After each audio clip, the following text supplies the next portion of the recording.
YCP కీలక నేత మాజీ మంత్రి కాకాని గోవర్ధన్ రెడ్డికి సుప్రీంకోర్టులో ఒక ఊహించని షాక్ అయితే తగిలింది. క్వార్జ్ ఖనిజం అక్రమ తవ్వకాల వ్యవహారానికి సంబంధించి ఆయన సుప్రీంకోర్టులో ఆయన ఒక బెయిల్ పిటిషన్ అయితే దాఖలు చేశారు. ఆ బెయిల్ కోసం, ముందస్తు బెయిల్ కోసం దాఖలు చేసిన పిటిషన్ సుప్రీంకోర్టు తోసిపుచ్చింది. ఇక్కడ కీలకమైన అంశం ఏంటంటే, ఆయన పిటిషన్లో తనపై ఉన్న పాత కేసుల వివరాలను చెప్పకపోవడంపై ధర్మాసనం ఆగ్రహం వ్యక్తం చేసిందట. ఇక్కడ ఇది కీలకమైన కాన్సెప్ట్. అందుకే పిటిషన్ అయితే కొట్టేశారు. ఈ దశలో కాకాని తరపున హాజరైన సీనియర్ న్యాయవాది పిటిషన్ ఉపసంహరించుకోవడానికి అవకాశం ఇవ్వాలనుకోవడంతో ధర్మాసనం డిస్మిస్డ్ యూజ్ విత్డ్రాన్గా పేర్కొంటూ ఉత్తర్వులు జారీ చేసింది.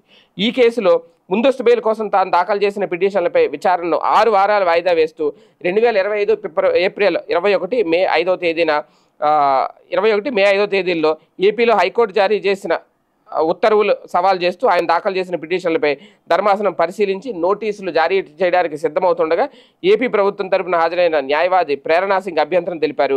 ఆయన విచారణకు హాజరు కాకుండా తప్పించి తిరుగుతున్నారని ధర్మాసనం దృష్టికి తీసుకొచ్చారు. ఇప్పటికే ఆయనపై క్రిమినల్ కేసులున్నా ఎలాంటి కేసులు లేవని పిటిషన్లో పేర్కొన్నట్టు చెప్పారు. ఎన్నికల అఫిడవిట్ను న్యాయమూర్తుల దృష్టికి ఆమె తెచ్చారు. ఈ విషయాలను పరిగణలో తీసుకున్న ధర్మాసనం తొలుత కాకాని పిటిషన్ని డిస్మిస్ చేస్తున్నట్లు ప్రకటించింది. ఇది నిజంగా ఒక పెద్ద షాకే.